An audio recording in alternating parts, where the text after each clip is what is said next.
बतला दिया है, निरंतर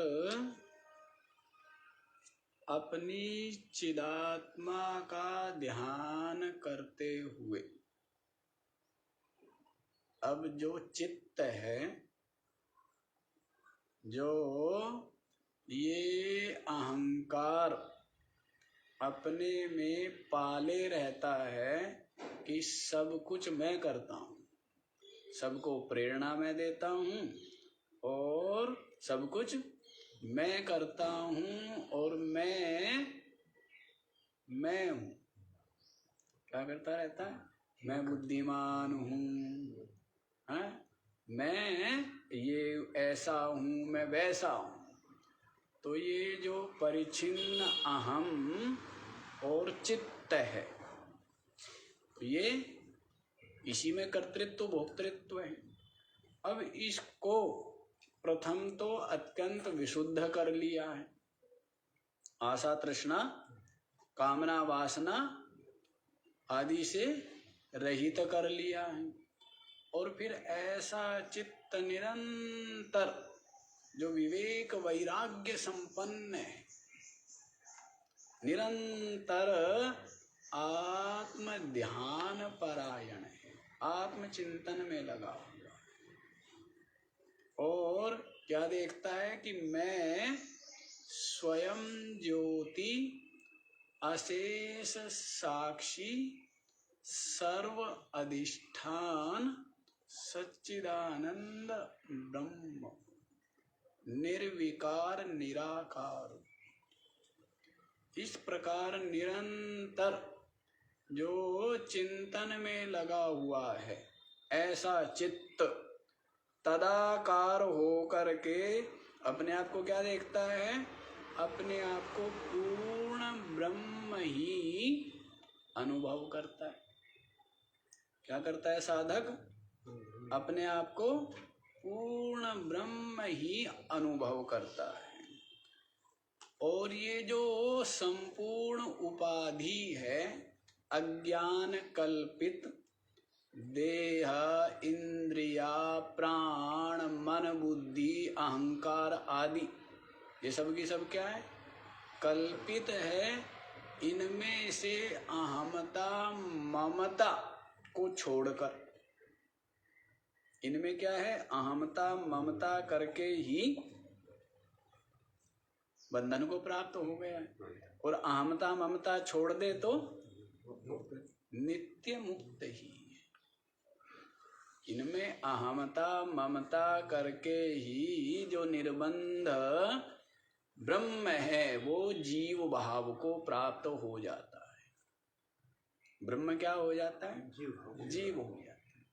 और इनमें अहमता ममता छोड़ दे तो ये जीव क्या है? ब्रह्म ही। ये जीव ब्रह्म ही। अहमता ममता से जैसे पहन लेता है वर्दी तो क्या हो जाता है? सिपाही। और वर्दी उतार देता है तो फिर क्या हो जाता है? नागरिक। फिर क्या हो जाता है? सामान्य हो जाता है ना, सर्व सामान्य। उसको क्या बोलते हैं हम लोग? सिविलाइज। सिविल में बोलते हैं ना, सिविलियन। हाँ, सिविलियन हो जाता है। और पहले क्या है वो? पुलिसमैन। वर्दी पहन लेता है। तो वैसे ही आपने वर्दी पहन ली है। अभी जो सिपाही आदि है ना, वो थोड़ी देर ही वर्दी पहनते हैं, घर आती सबसे पहले मर गए गर्मी में, हाँ? इतना भारी वजन लादे। अब ये भारत में रहना और वर्दी पहन रहे हैं किनकी?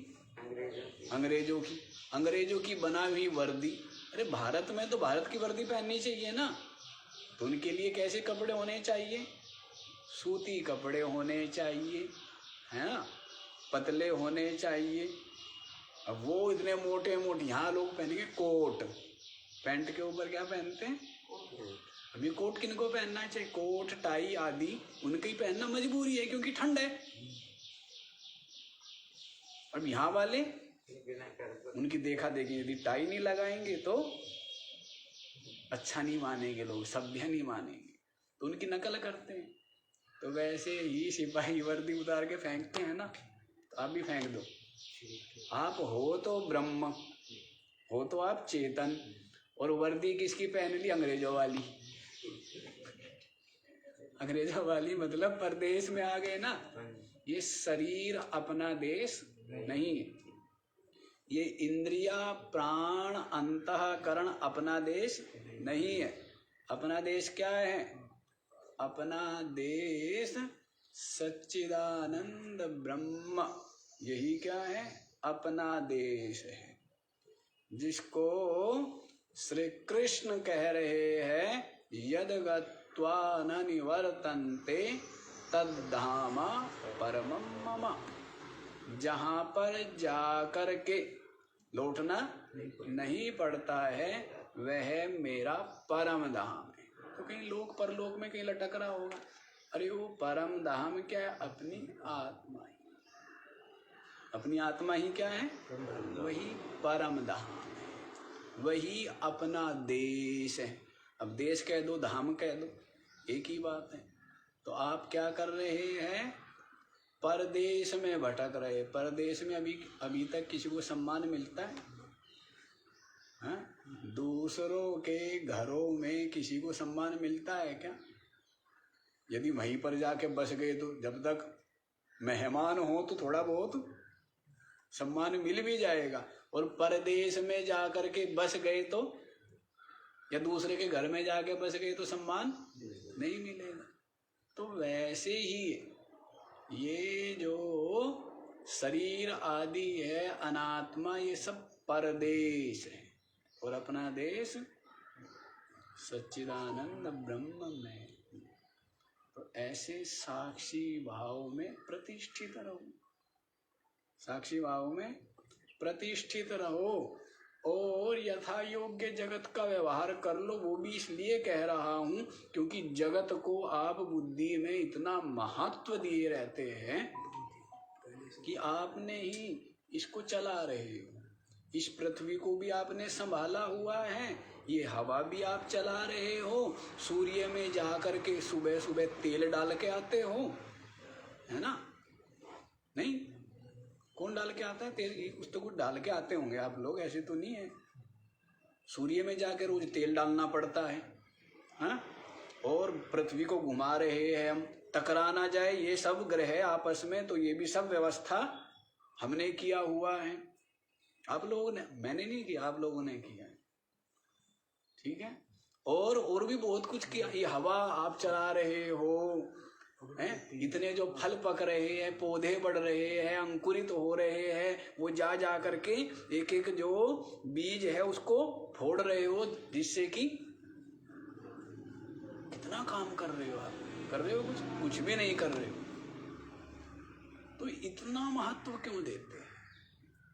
ये भी बात हम इसलिए कह रहे हैं कि यथा योग्य कर्म कर लीजिए, क्योंकि आपकी बुद्धि में जगत, व्यवहार, संबंध, शरीर, अपना पराया, इनका बड़ा महत्व है। अन्यथा वास्तव में स्वप्न से बढ़कर के कुछ बिल्कुल भी नहीं।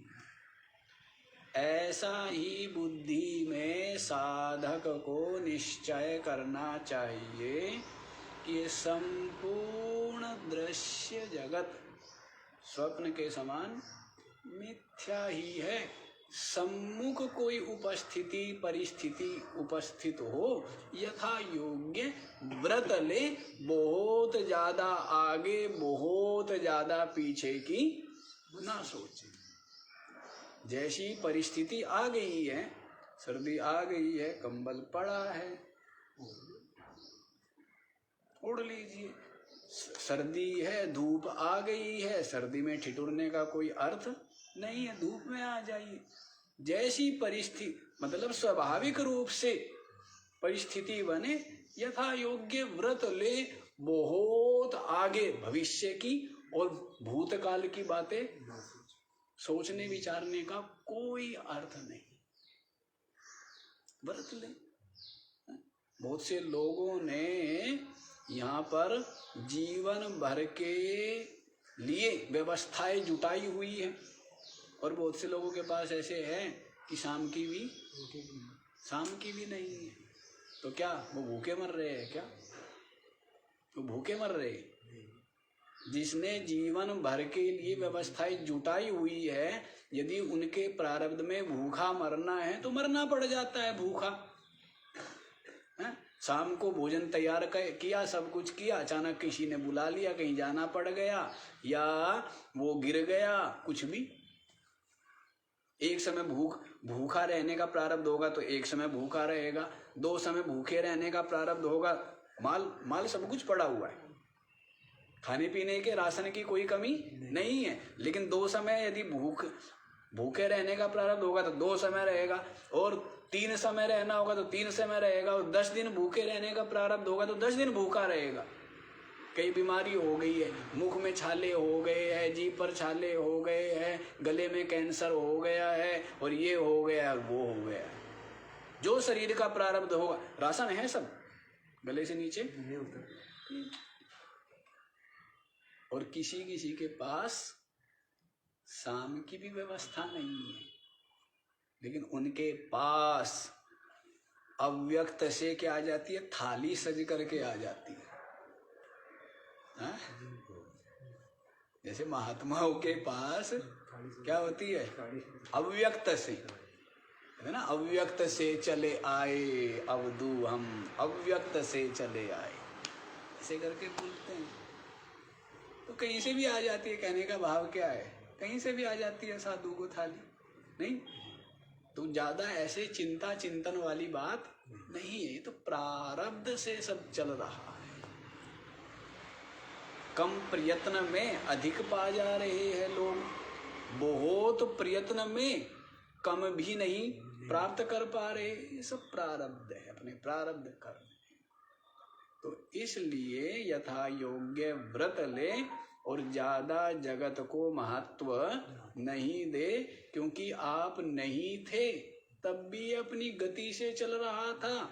आपका शरीर, इंद्रिया, प्राण, अंतःकरण नहीं होंगे तब भी जगत अपनी गति से चलता रहेगा। तो आप क्यों इसके भाग्य विधाता बनते हो? आप अपने भाग्य विधाता बन जाइए। और अपना भाग्य विधाता क्या है?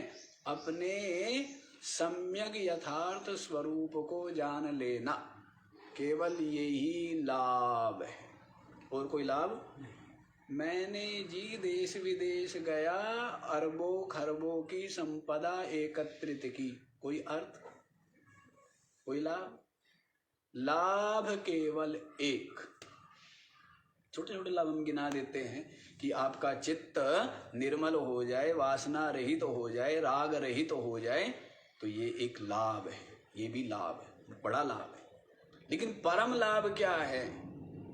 यम लब्ध्वा चा परम लाभम मन्यते नाधिकम ततः यस्मिन् स्थितो न दुःखेन गुरुणापि विचाल्यते। महायोगेश्वर श्री कृष्ण कह रहे हैं, जिनको आप अखिल ब्रह्मांड नायक कहते हैं।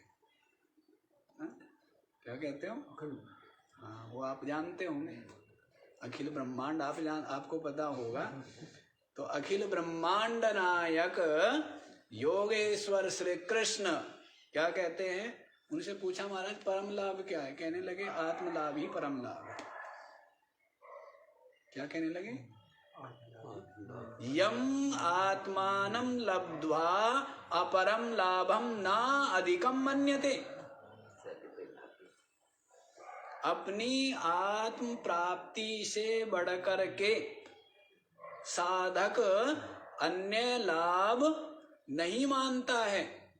यस्मिन् स्थितः, जिसमें स्थित होकर के, गुरुणापि दुःखेन न विचाल्यते।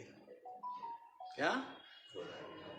गुरुणा अपि दुःखेन, बड़े से बड़े दुख के द्वारा भी वो विचलित नहीं हो। दुख आएंगे। आप क्या समझते हो? परमात्म प्राप्ति मतलब उसके जीवन में कोई रोग? अरे वो तो बड़ा रोगी है, कहाँ का ज्ञानी है। अरे वो तो ये है, वो कहाँ का ज्ञानी। इससे क्या मतलब? ये शरीर के प्रारब्ध है।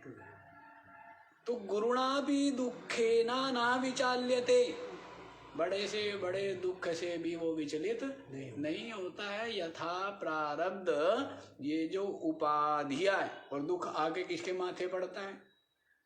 उपाधियों के माथे पर आगे पड़ेगा ना। अब पत्थर, आप बताओ, पत्थर लगेगा आत्मा को लगेगा, शरीर को लगेगा? इसको लगेगा या आत्मा को लगेगा? आत्मा को तो लगेगा नहीं, चाहे कोई कितने जोर से मारे, चाहे कोई कितने ही जोर से मारे, लेकिन आत्मा को पत्थर नहीं लगता है, हैं? तो वैसे ही तो ये जितने भी आती है दुख, विपत्ति आदि, ये सब क्या है? उपाधि के माथे पर आती है। आत्मा का कोई संबंध नहीं। पर आप इनको आत्मा मान लेते हो, इसलिए कहते हो हाय मर गया। क्या कहते हो? हाय मर गया। सही ज्ञान प्राप्त कर लो, और सही ज्ञान ये है कि ये सब उपाधि जड़ अनात्मा दृश्य है, और मैं इनसे अलग, इनका साक्षी चेतन आत्मा। और फिर निर्भय रहिए। फिर क्या कीजिए? जगत में निर्भय रहिए और सबसे प्रेम करिए, क्योंकि आप सबके आत्मा आप ही है। सबके आत्मा आप ही है, सबसे प्रेम करो और निर्भय रहिए। ठीक है, तो ये बात आप समझ लीजिए। आगे बता दिया जाए। चलो जी, आगे वाला श्लोक पढ़ दिया था, दोबारा पढ़ लीजिए। 386। घट कलश कुशूल शुचि मुखैर गगनमुपादिशतैर्विमुक्तमेकम् भवति न विविधं तथैव शुद्धम् परमहमादिविमुक्तमेकमेव। घट कलश कुशूल शुचिमुखैः गगनम् उपादिशतैः विमुक्तम् एकम् भवति न विविधम्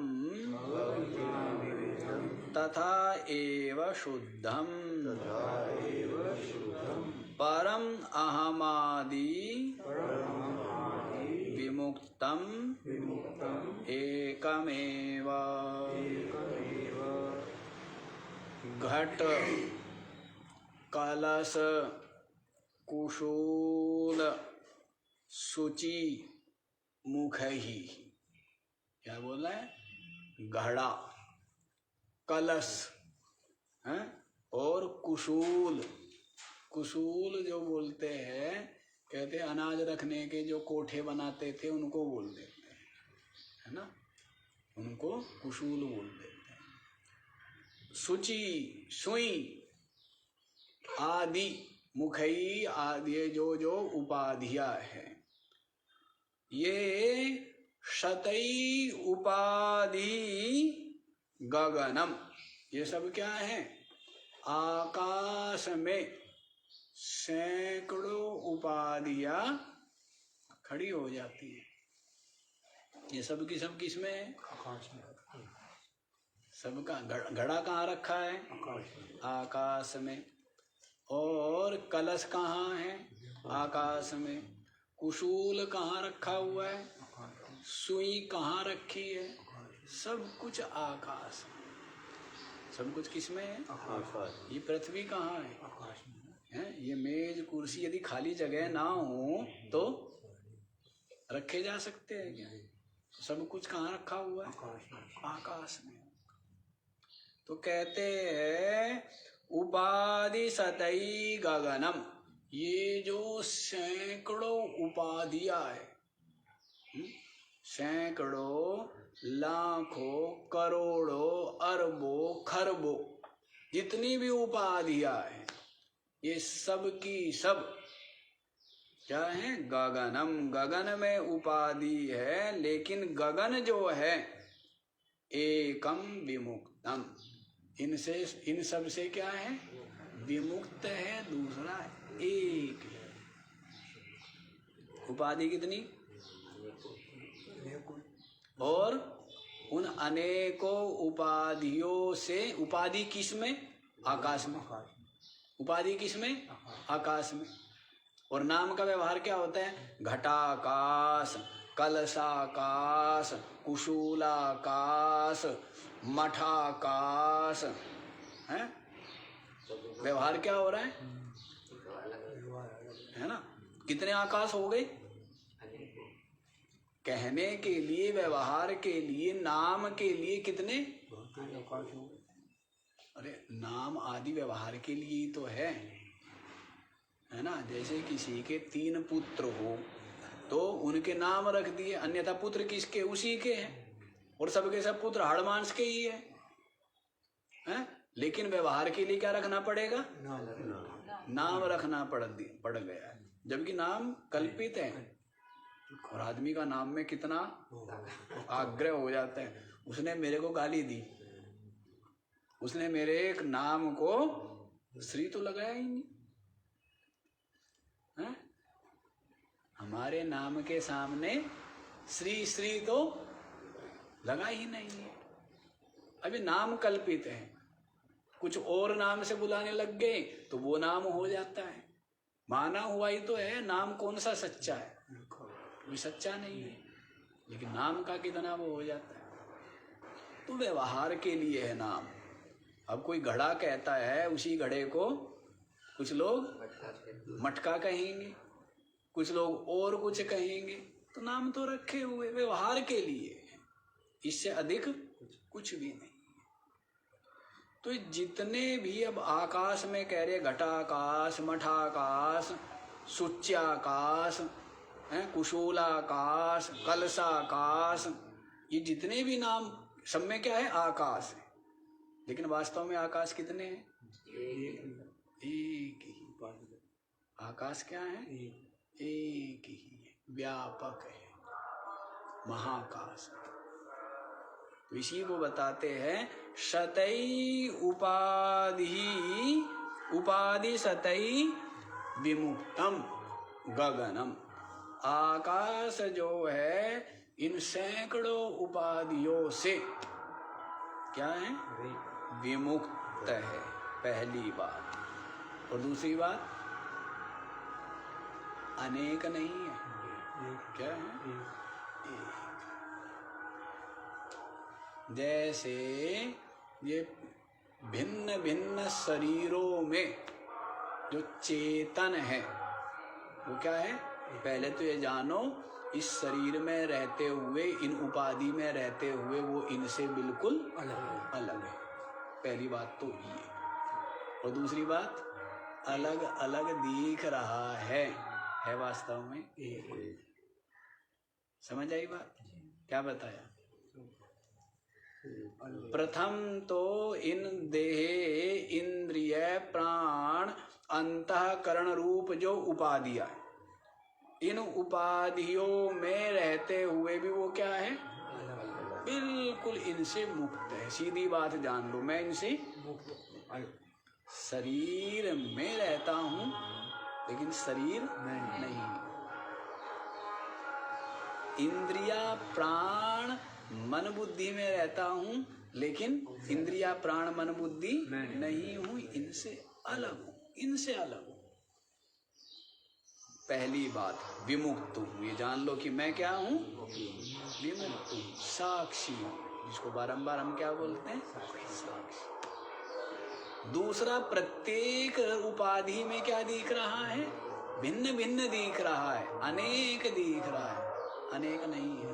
क्या है? एक।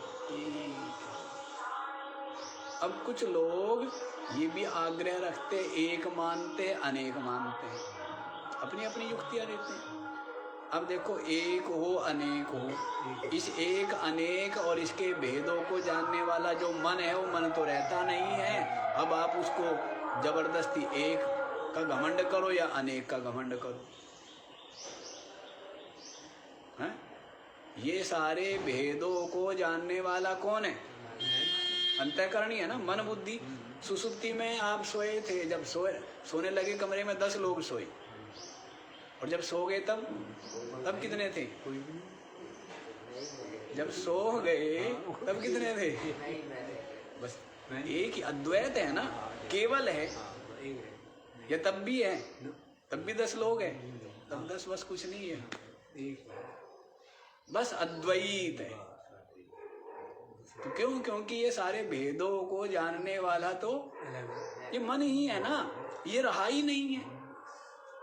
तो ये एक अनेक का झगड़ा व्यर्थ का झगड़ा है, ठीक है। हाँ, वो मैं एक बात समझाने के लिए बताया। तो इसलिए समस्त उपाधियों में चेतन जो भिन्न भिन्न दिखता है, ये मन को दिख रहा है भेद। ये भेद किसको दिख रहा है? मन बुद्धि जान रही है, शरीर, इंद्रिया, प्राण हैं, और मैं भी क्या हूँ? अलग अलग हूँ।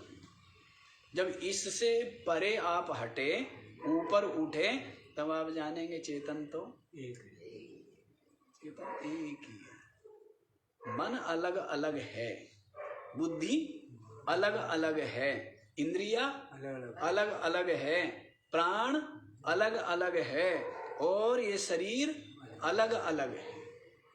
और यदि इनके भी मूल, इनकी भी गंगोत्री खोजो तो इनकी भी गंगोत्री क्या है? 5 तत्व। इनकी गंगोत्री 5 तत्व। अब 5 तत्वों की गंगोत्री खोजो, 5 तत्वों की गंगोत्री खोजेंगे तो क्या आ जाएगा? वही महातत्व, वही अहंकार है, वही प्रकृति, और वही माया, और वही कल्पित। गंगोत्री खोजो, अपनी गंगोत्री तो खोजिए। अपनी गंगोत्री में चलो वापस। गंगोत्री चलना है ना, यात्रा पर दर्शन करने चलना है, नहीं चलना है? तो कहाँ जा रहे हैं? गंगोत्री में तो जा रहे हैं। अपनी गंगोत्री क्या है? सबकी गंगोत्री, अपनी अपनी नहीं। सबकी मतलब आत्मा अनात्मा, जीव भाव और अनात्मा, इन सब की गंगोत्री क्या है?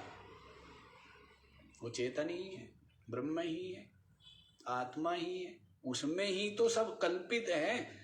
जैसे सर्प, कल्पित सर्प, कल्पित जलधारा, भू छिद्र, माया, माला, इन सब की गंगोत्री क्या है? रस्सी है। वैसे ही समस्त नाम रूप की जीव भाव, अनात्मा, इन सब की गंगोत्री क्या है? चेतन ही है। वो चेतन कौन है? वो चेतन मैं। वो चेतन क्या है? मैं हूँ। समझ आ रहा है? नहीं समझ आ रहा है? कह जी यहाँ तो समझ में आ जाता है, लेकिन परिवार के मध्य में, बाल बच्चों में फिर वो फिर बुलवा देते हैं। जैसे ही बाजार में गए तो फिर क्या है? अब बताओ, इसका मतलब तो आपकी याददाश्त कमजोर है। शंख पुष्पी पियो, ठीक है? शंख पुष्पी सिरप होता है ना, ब्राह्मी, शंख पुष्पी, हाँ, ये सब पियोगे तो बुद्धि आपकी क्या होगी? हाँ, पर बुद्धि अब क्या बढ़ेगी जब बाल बच्चों ने सारी निचोड़ ली है पहले ही। क्यों जी? हैं? चिंता, भय, क्रोध, बाल बच्चे और संसार, व्यवहार, समाज, सबने क्या कर लिया? बुद्धि निचोड़ करके, और पूरा कपड़ा निचोड़ करके तब हमें दिया है कि महाराज अब निचोड़ के दिखाओ। पर पहले तो बुद्धि से ही पकड़ेंगे ना, बुद्धि से ही पकड़ना है, क्योंकि बुद्धि से पकड़ेंगे, क्योंकि सारा पकड़ा हुआ बुद्धि में है ना। ये मैं पना, अहंकार, विकार, ये सब किस में है? बुद्धि में, आत्मा में नहीं। तो बुद्धि से ही पकड़ना है, और फिर बुद्धि स्वयं छूट जाना है, बुद्धि भी स्वयं विलय हो जाएगी। जैसे कांटे से कांटा लग गया है, अब वहां दूसरा क्या लाए निकालने के लिए? कांटे से ही निकलेगा, जो भी जैसे भी होगा। तो वह, और फिर तो वैसे ही पहले बुद्धि से ही पकड़ना है। अब ये जो हमारे सेठ जी है, इन्होंने बुद्धि से पकड़ा नहीं, बुद्धि से नहीं पकड़ते, पता नहीं किसी और चीज से पकड़ना चाह रहे थे। हैं, बुद्धि से पकड़ के रखा कपड़ा है, और ज्ञान को ये क्या, ये अपने आप ही पकड़ा रहेगा। जो कुछ कपड़ों में धूल मिट्टी में आ जाएगा, तो वो आया नहीं। तो बुद्धि से क्या पकड़ लो, संसार को ना पकड़ करके इस ज्ञान, इस विवेक को पकड़ो। जो संसार पकड़ा हुआ है ना, उसको छोड़ करके ये पकड़ ली। ठीक। हाँ, वो तो मैं मजाक कर रहा था, शंख पुष्पी और ये तो ये बीच बीच में थोड़ा सा। हाँ, तो सब इसके अधिकारी है। जो भी संकल्प बल जिनका मजबूत है, बलवान चाहिए, यहाँ कमजोर का काम नहीं है। नायम आत्मा बलहीन न लभ्या। जो बलहीन है ना, बलहीन, मोह नहीं छोड़ सकते, लोभ नहीं छोड़ सकते, स्वार्थ नहीं छोड़ सकते, कपट नहीं छोड़ सकते, काम नहीं छोड़ सकते, क्रोध नहीं छोड़ सकते, तो उनके लिए, ऐसे जो कमजोर लोग हैं, उनके लिए तत्व प्राप्ति असंभव है। असंभव है। यहाँ तो बलशाली चाहिए, कमजोरों का काम नहीं है।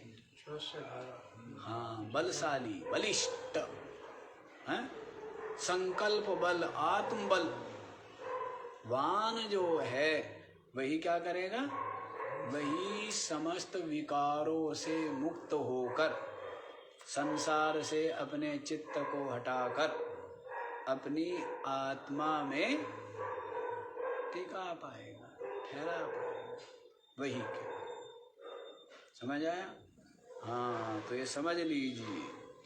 तो ये देखिए, प्रत्येक जो शरीर, इंद्रिया, प्राण, मन, बुद्धि है, इन उपाधियों में प्रथम तो चेतन बिल्कुल अलग है, विमुक्त है।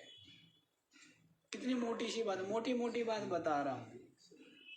आप बिल्कुल अलग हो। शरीर में रहते रहते भी आप, मकान में रहते हुए भी आप मकान से, बल्ब के प्रकाश, मकान को प्रकाशित कौन कर रहा है, बल्ब, लेकिन आप उस बल्ब से अलग हो। मकान में जो पंखा चल रहा है, उस पंखे से आप अलग हो। मकान में जो तख्त है, कुर्सी है, गद्दा है, फर्श है, दीवार है, सोफा है, उन सब से आप अलग हो। वैसे शरीर रूपी मकान है, और इसमें भी बल्ब और पंखे और सब कुछ लगे हुए हैं। ठीक है, इस शरीर रूपी मकान से आप अलग हो। ये इंद्रिया रूपी जो बल्ब, पंखे हैं, घंटा, घड़ियाल है, इन सब से क्या हो, आप अलग हो। वैसे ही इस शरीर में जो ये मन और बुद्धि है, इन सब से आप अलग हो। पहली बात ये समझ लो कि आप अलग हो, आप चेतन हो, उपाधि से अलग। ठीक है, इतना ही हम कह रहे हैं कि आप साक्षी हो। यहाँ तक हो गए। अब उसके पश्चात साक्षी चेतन तो आपने जान लिया, अब उसको क्या जानना है, ब्रह्म रूप जानना। क्या जानना है, लेकिन पहले से पहले ही मैं ब्रह्म हूँ, ब्रह्म रूप चिंतन नहीं करना। पहले क्या करना है, साक्षी चेतन आत्मा, यहाँ तक पहुँचो पहले। उसके पश्चात मैं ब्रह्म हूँ, एक हूँ, अद्वितीय हूँ, केवल, तो तभी तो होगा। तो ब्रह्म होने का मतलब एक, ब्रह्म होने का मतलब एक, तो फिर आप ब्रह्म हो। स्पष्ट हो गया है। तो दो बात बता दी है यहाँ पर। क्या बताई है, उपाधि से आप विमुक्त है, एक बात। दूसरी बात, आप एक है। क्या बताया, देखो लाइनें समझो। विमुक्तम एकम भवति ना विविधम भवति। जिस प्रकार ये उपाधियां है, इन उपाधियों से आकाश विमुक्त एक ही है। इन उपाधियों के कारण से अनेक नहीं हो जाता। तथैव, इसी प्रकार से शुद्धम परम अहमादि विमुक्तम एकमेव। इसी प्रकार से जो शुद्ध है, परम शुद्धम, क्या है? परम शुद्ध कौन है? मैं हूँ। कौन है? मैं। आप हो। परम शुद्ध कौन है?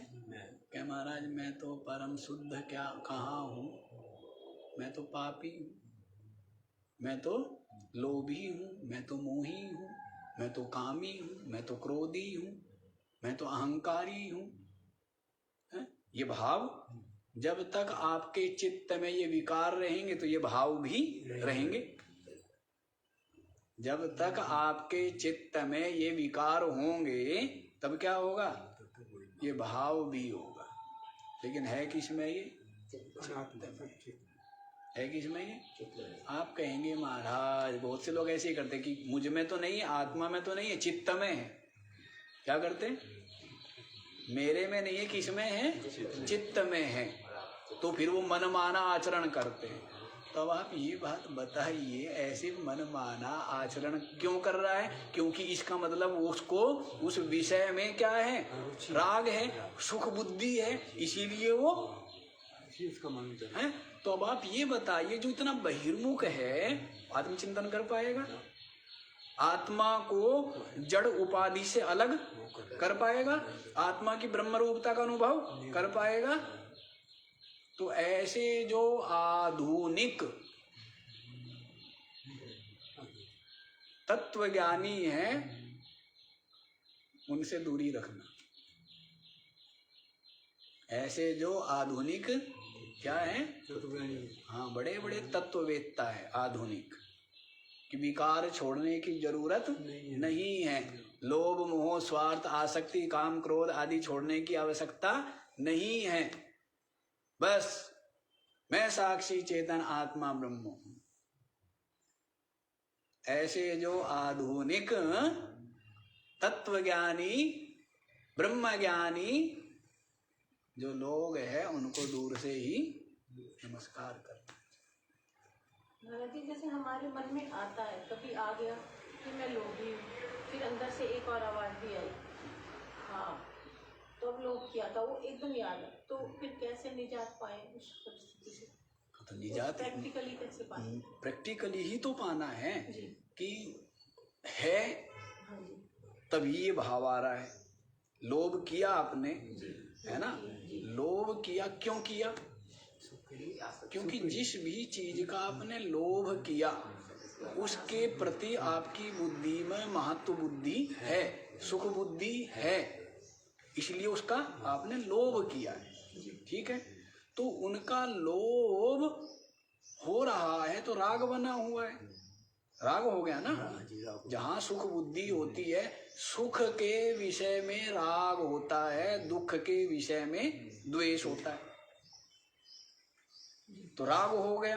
तो राग है, तब आप समझ लीजिए कि आपके चित्त में राग बना हुआ है, तो अभी राग गलित नहीं हुआ है, तो आगे की जो रास्ता है वो तो अभी बाकी है, राग बना हुआ है। अच्छा, नहीं उस समय कैसे समझाए मन? जैसे आ गई हमारे, मैंने मान लिया, हाँ, तो मन को यही समझाना है, एक तरफा कर दे, तो मन को यही समझाना है। तो बहुत पहली बात हो गई, ये समझाना है कि तू इसमें सुख मान रहा है, विचार कर शांति से। मैं ये नहीं कहती हूँ या कहता हूँ कि इसमें सुख नहीं है दुख है, विचार करो शांति से। अच्छा, ये विचार कर इसमें सुख मिला या दुख मिला। जब आप खूब विचार करोगे, परिणाम पर विचार करोगे तो क्या पाएंगे? जैसे धन ही है, धन सारी दुनिया की बुद्धि में ये बात बैठी है कि धन क्या है? सुख रूप है, धन से सुख मिलता है। ठीक, विचार करो शांति से। हम ये नहीं कहते कि धन दुख रूप है, विचार करो। धन, अब इस धन को प्राप्त करने में कितना झूठ छल कपट का आश्रय लिया, धोखा दिया, कितना पाप का संग्रह किया। ठीक है, फिर वो धन प्राप्त हो भी गया, अब उसको छिपाओ। उसको क्या करो? दिखाओगे तो नहीं ना, उसको क्या करोगे? छिपाओगे, छिपा करके कहीं रखोगे, खो ना जाए, चोरी ना हो जाए, सरकार ना देख ले, उसको क्या करो? छिपाओ। अब फिर उसको बाल बच्चे आदि खर्च करते हैं। अब अधिक होगा तो मनमाने हिसाब से खर्च करेंगे, उनके अंदर विकार बुराइयां आएंगी ही, तो उनको देख देख करके बूढ़े को वैसे फिर दुख होगा, हैं? फिर चलो बचा भी रह गया, वो संग्रह भी है, लेकिन आ गया छूटने का समय, तो फिर दुख। अपने आप ही खिला पिला दिया हो ना, अपने हाथों ही सब निपटा दिया हो, आदमी शांति से मरता है नहीं तो अरे वो रखा हुआ है, वो रखा हुआ है, वो रखा हुआ है, और दे दो आके एक तरफ करे तो फिर शांति से जाएगा। एक मिठाई का डब्बा भी रखा हो कमरे में और ताला बंद हो गया हो तो मन में क्या आएगा कि वो तो सड़ जाएगा, और यदि उसको बांट दिया है पहले ही हैं और खुद अपने हाथों से बांटा है प्रसन्नता पूर्वक, तो फिर तो विचार करो, तो हर चीज का विचार करो, विचार करके तब ये निष्कर्ष निकला कि सबका सब दुख रूप है, आत्मा से भिन्न सबका सब, लोक परलोक पद प्रतिष्ठा वैभव धन संपदा, सबका सब क्या है? दुख रूप है। दुख रूप क्यों दुख रूप है? क्योंकि सबका सब अनित्य है, सबका सब परिवर्तनशील है, सबका सब नाशवान है, सबका सब गुलाम बनाने वाला है, बंधन में डालने वाला है, चित्त को अशांत करने वाला है। मीरा ने यही तो कहा, क्या संसार के लोगों को पति बनाऊं, एक मर गया और मर जाएगा, जो दूसरा है वही कौन सा अमर होगा।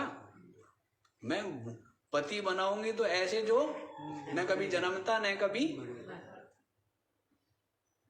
ऐसे परमात्मा को पति बनाओ, तो वो परमात्मा ही सबका पति है।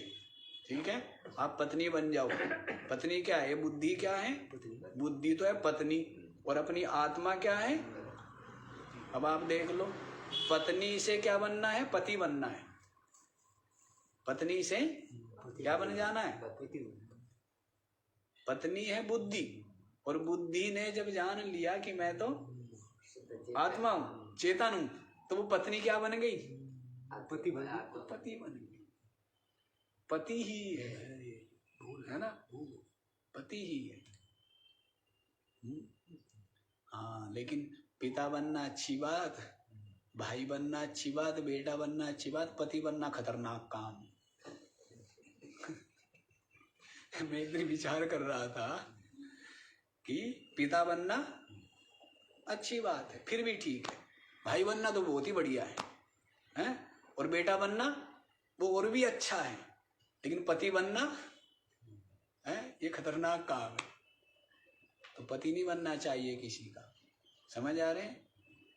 नौकर का भी पति नहीं बनना चाहिए, धन का भी पति नहीं बनना चाहिए, मकान का भी पति, हाँ, किसी का पति माने उसका अहंकार करे, उसका अपने आप को स्वामी माने, है? उसका अपने आप को भाग्य विधाता माने, एक व्यर्थ का अहंकार जो चित्त को मलिन करने वाला है। क्या करने वाला है? चित्त को मलिन करने, दूसरों के ऊपर अनुशासन करेगा, दूसरों को पीड़ा देगा, दूसरों को सताएगा, अपनी चलाएगा, तो पति बनना खतरनाक हुआ ना, पाप का संग्रह करना हुआ।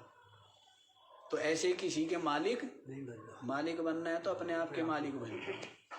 ठीक है, चलो बहुत दूर नहीं जाएंगे, यहीं पर समझिए क्या बतलाया है।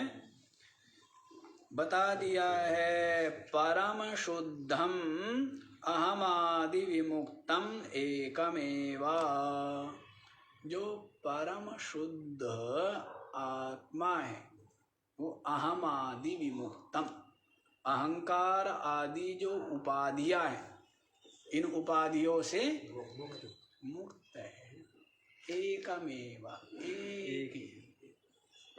क्या है? एक ही। लेकिन जो वैराग्यवान है वही ये अनुभव कर पाते हैं। वैराग्य के अभाव में इस ज्ञान को पाकर के भी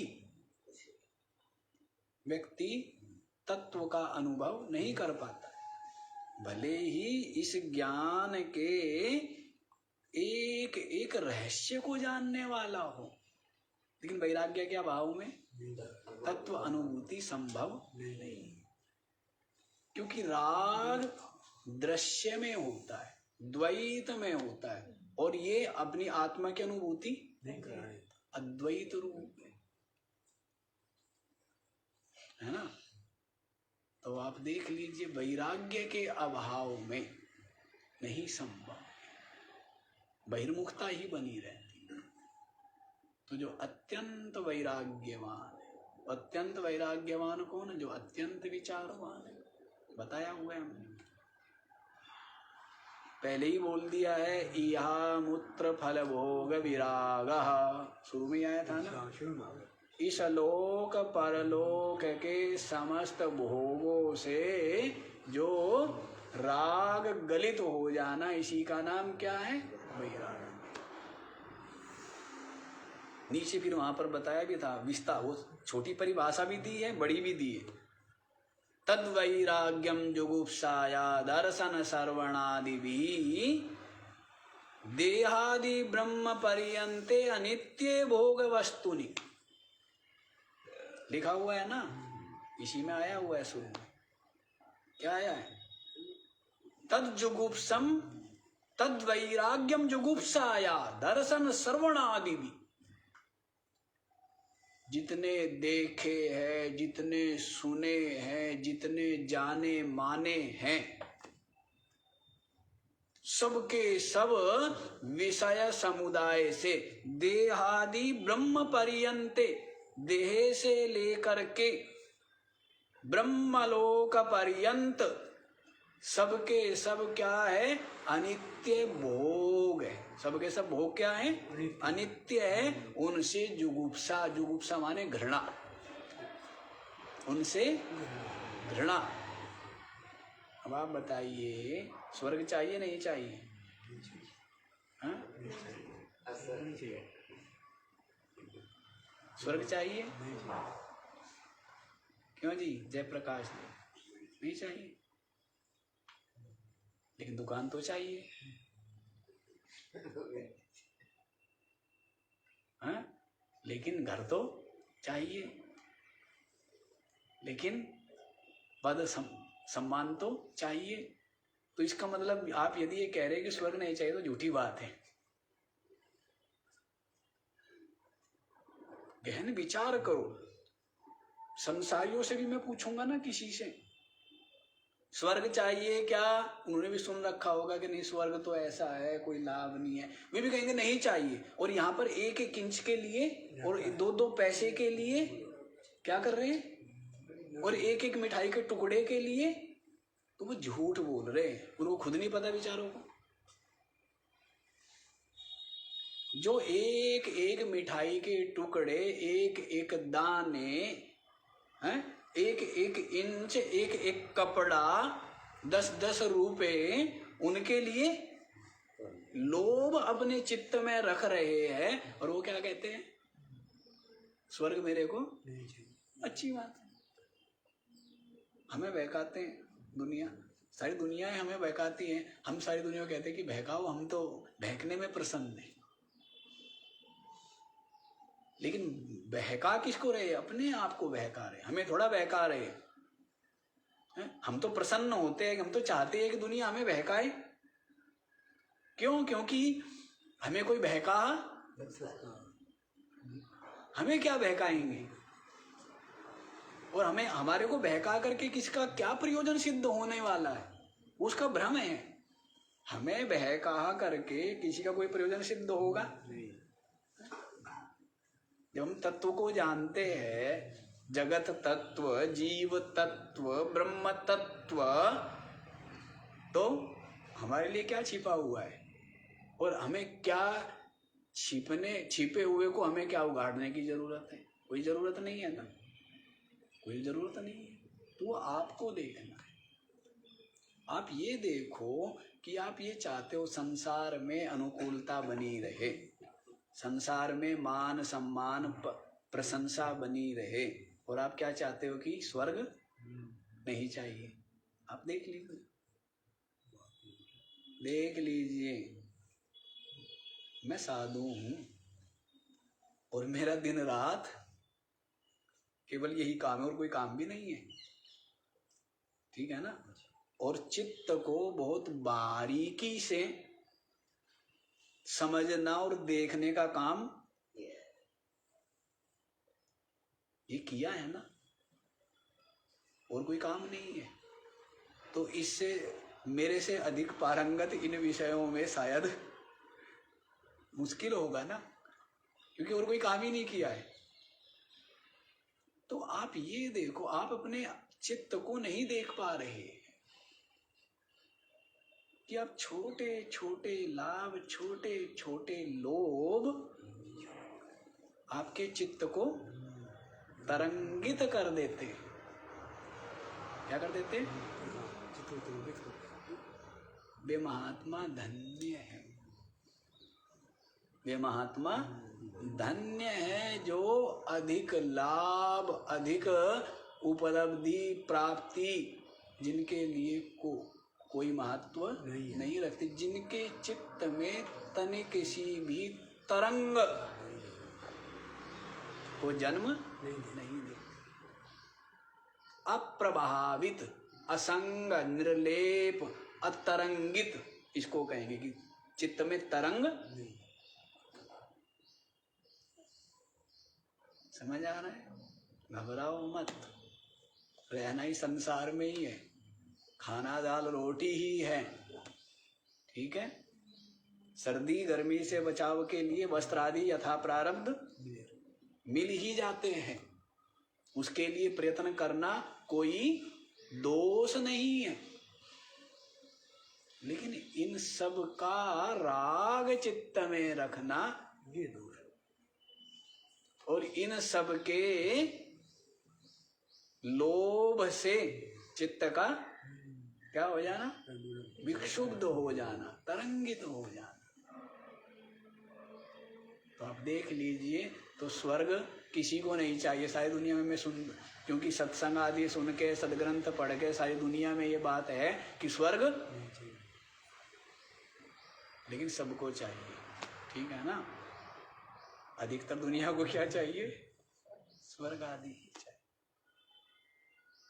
तो ये देख लो। लेकिन यहाँ पर शुरू में क्या बताया है कि ब्रह्मलोक के भी, स्वर्ग की भी कई वो है ना, बताएंगे ना आपको, कई, हाँ, कई कैटेगरी श्रेणी है। इंद्रलोक, जो जहाँ के राजा इंद्र है, तो वो क्या है?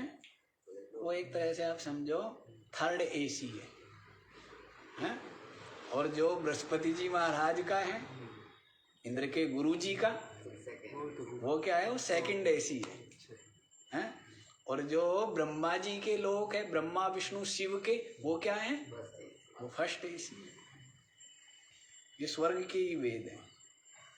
ब्रह्मलोक, बृहस्पति और इंद्र, और उसमें और भी नीचे है पितर, उसमें भी उससे थोड़े से ऊपर भी है गंधर्व, यक्ष, ये सब है ना। तो अब आप देख लीजिए, ये सब जो स्वर्ग के ही भेद है, स्वर्ग के दो चाई उनमें फंसा रहता है। तो कहते हैं इन सब से जो घृणा करता है, क्यों? सबके ब्रह्मलोक भी अनित्य है, ब्रह्मा विष्णु शिव का लोक भी क्या है? अनित्य है। जितने भी लोक परलोक है, सबके सब विलय हो जाने वाले, नष्ट हो जाने वाले, सब अनित्य हुए, सब परिवर्तनशील हुए, सब में द्वैत भेद बुद्धि बनी रहती है। वहां पर भी शांति नहीं है। शांति तो केवल अपने मन इंद्रियों को विजित करके अपने स्वरूप में प्रतिष्ठित होने में क्या है? यही शांति है, यही मुक्ति है। बाकी बंधन ही बंधन, क्लेश बना रहे। तो वैराग्य की बात बताई है कि अत्यंत वैराग्यवान। पता लग गया वैराग्य का स्वरूप। देखे सुने समस्त जितने भी अनित्य शरीर से लेकर के ब्रह्मलोक पर्यंत समस्त भोगों से जो जुगुप्सा घृणा, जो क्या है, घृणा है, उसी को वैराग्य कहते हैं। ठीक है, ऐसे वैराग्यवान ही अपने चित्त को आत्मचिंतन में लगा करके और जानते हैं कि आत्मा तो समस्त उपाधियों से रहित है और एक है आकाश के समान। कैसे हैं? आकाश के समान। अगले वाला श्लोक भी आप लोग देख लीजिए।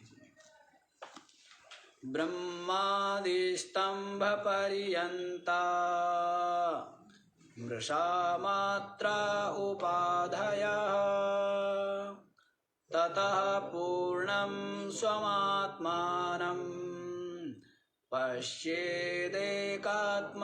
स्थितम्। ब्रह्मादिस्तंभ पर्यन्तः मृषा मात्रः उपाधयः ततः पूर्णं स्वम् आत्मानं पश्येत् एकात्मना स्थितम्। ब्रह्मादिस्तंभ पर्यंता उपाधयः मृषा मात्रा। हाँ जी, स्वस्थ होना, चित्त स्वस्थ है ना। पूर्ण स्वस्थ तो नहीं हो, पूर्ण स्वस्थ हो गए तो फिर स्व अपनी आत्मा में स्थित। तो स्वस्थ का मतलब आपका चित्त अभी शांत है ना, अशांत तो नहीं है। तो सावधानी से सुनो क्या कह रहे हैं। ब्रह्मादिस्तंभ पर्यंता उपाधयः मृषा मात्रः।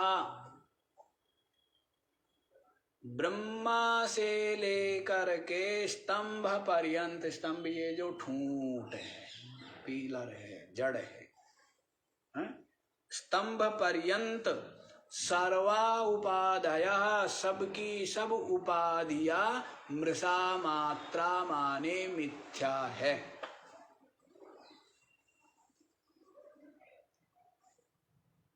समझ आया? ब्रह्मा से लेकर, ब्रह्मा भी क्या है? मिथ्या है। विष्णु भी क्या है? मिथ्या है। शिव भी क्या है? ब्रह्मा से लेकर के स्तंभ पर्यंत जितना भी जड़ वस्तु है, जड़ वर्ग है, यहां तक सर्वा उपाधय, सबकी सब उपाधियां मृषा मात्रा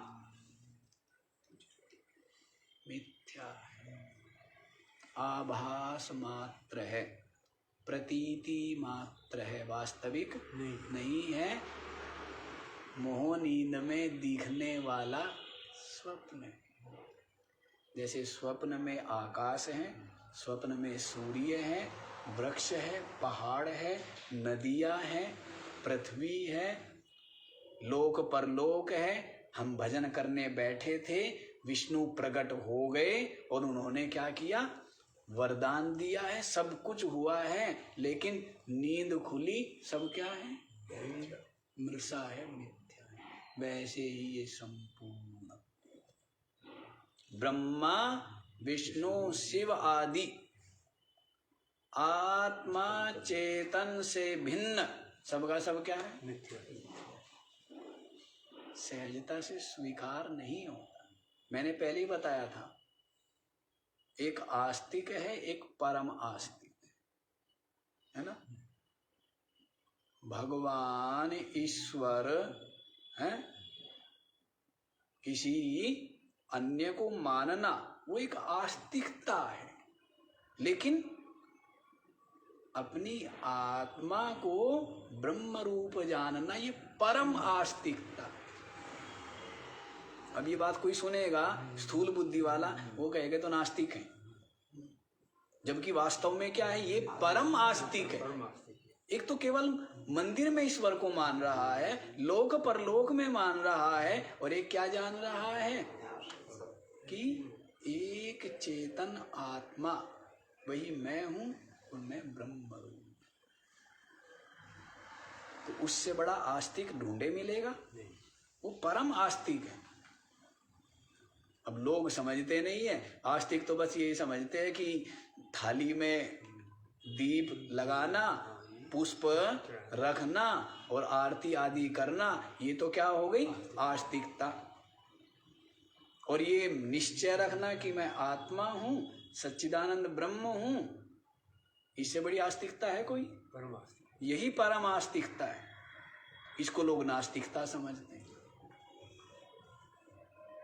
जैसे संस्कार, जैसे वातावरण में रहे, जैसा ज्ञान हो, जैसी बुद्धि हो, वैसे तो जानेंगे बेचारे। उनका क्या दोष है?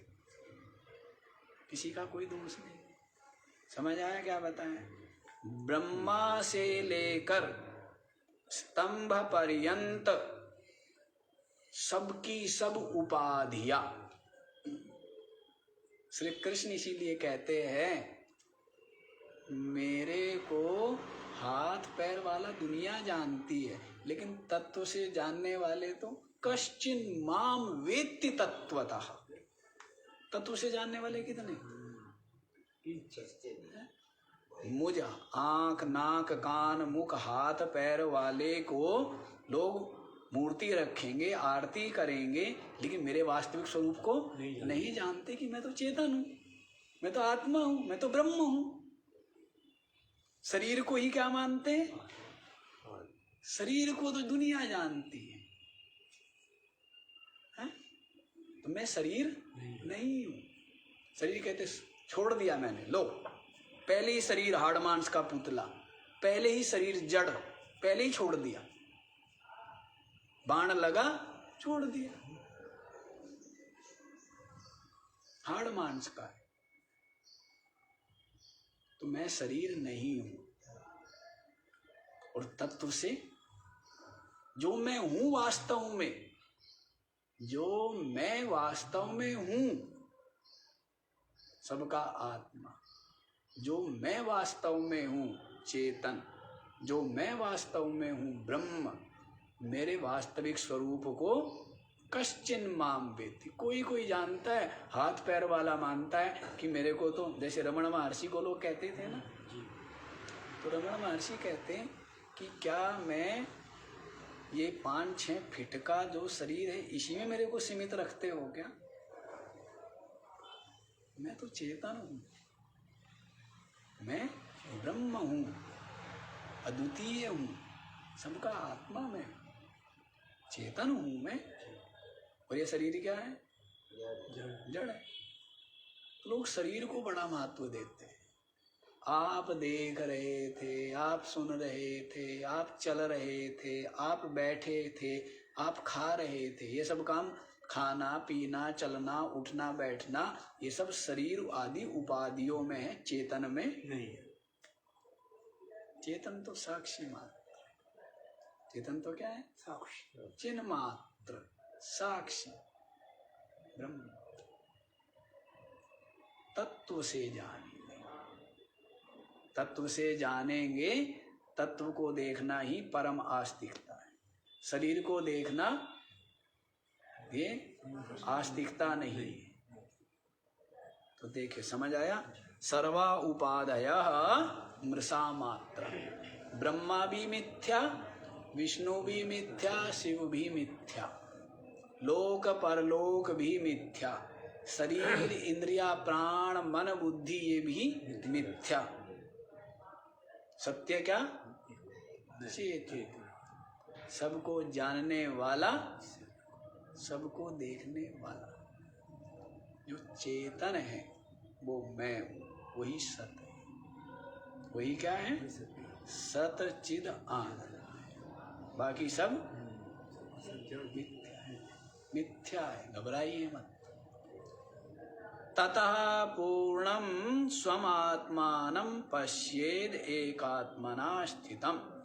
एकात्मना स्थितम, एकात्म भाव से स्थित होकर के स्वम आत्मानम, अपने आप को पूर्णम पश्येत, क्या देखें?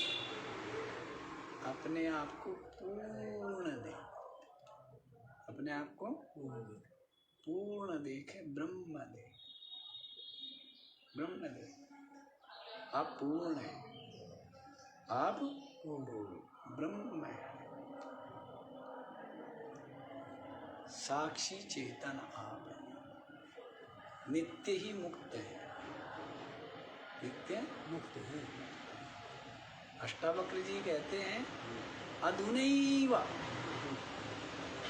सुखी शांत बंध मुक्तो भविष्यसि, यदि तू देह आदि उपाधियों से अलग अपने आप को इनका साक्षी चेतन जाने, तो अभी का अभी तू क्या है? मुक्त है, अभी का अभी मुक्त है।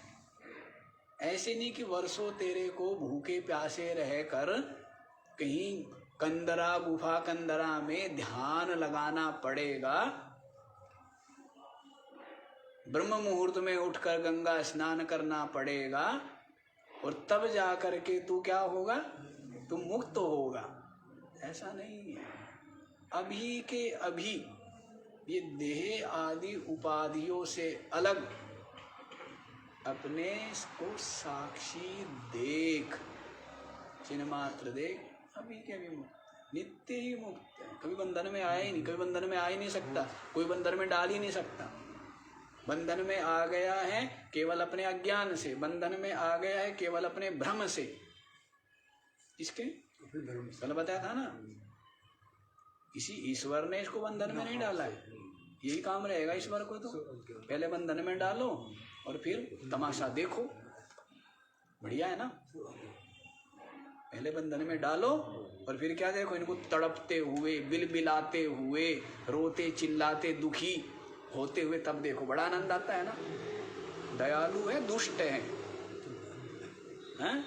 तुम्हारा ईश्वर क्या है? इसका मतलब महादुष्ट है? नहीं, दुष्ट नहीं है। यदि ऐसा मानते हो तो फिर तो दुष्ट ही है।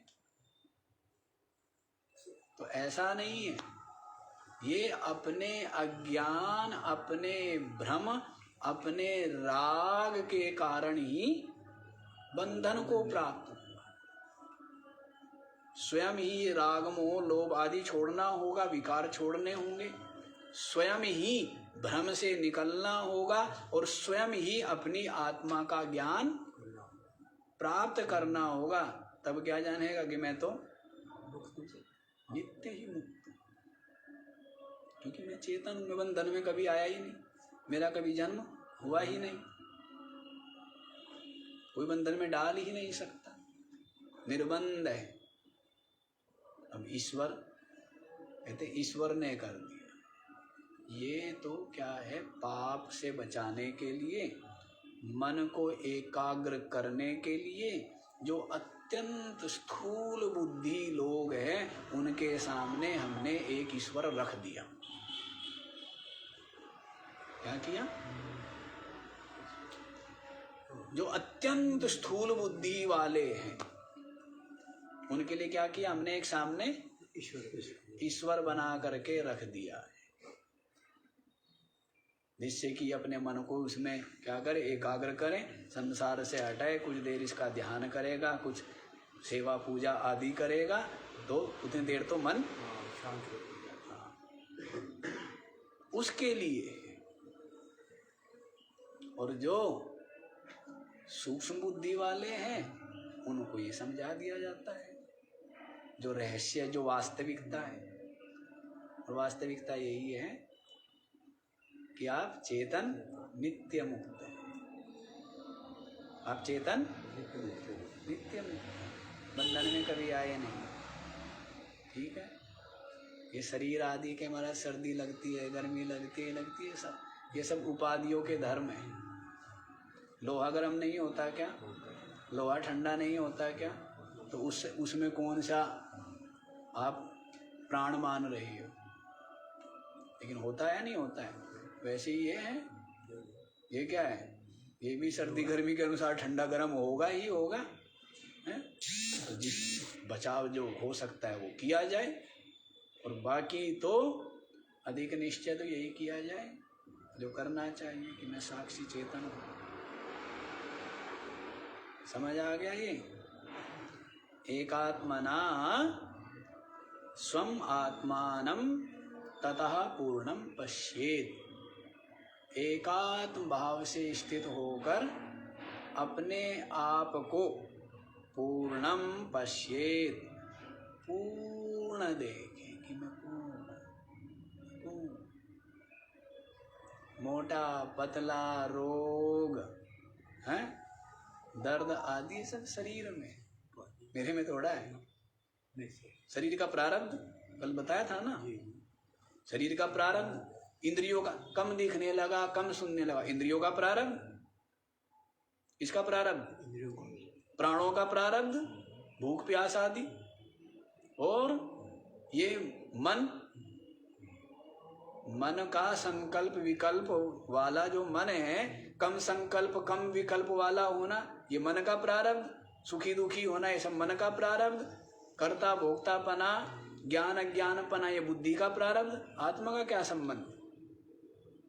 आत्मा का संबंध है इसमें मैं मेरा करके और खींचे फिरते हो। मैं मेरा करके और क्या होता है, खींचा फिरता रहता है, घायल होता रहता है। आत्मा अलग ही है, नित्य ही मुक्त, समझ लीजिए। और निर्भय निश्चिंत निर्द्वंद्व निर्वैर हो करके जगत में विराजमान रही है। जगत में अचाहा, अचाहा, कोई चाह नहीं रखना। क्या चाह रखनी? स्वप्न में क्या चाह रखनी? क्या प्रशंसा की चाह, क्या भीड़ की चाह, क्या अनुकूलता की चाह, क्या चाह? ये सब प्रारब्ध है। चाह किस में है? चाह जीवत्व में है। किसमें है चाह? जीवत्व में है, बुद्धि में है, आत्मा में नहीं। आप कौन है? आप जीव है, आप मन बुद्धि है। आप क्या कौन है? चेतन। तो आप में चाह नहीं है, तो अचाहा भाव में रहे। ठीक है, आज इतना ही, बाकी का विचार कल। ओ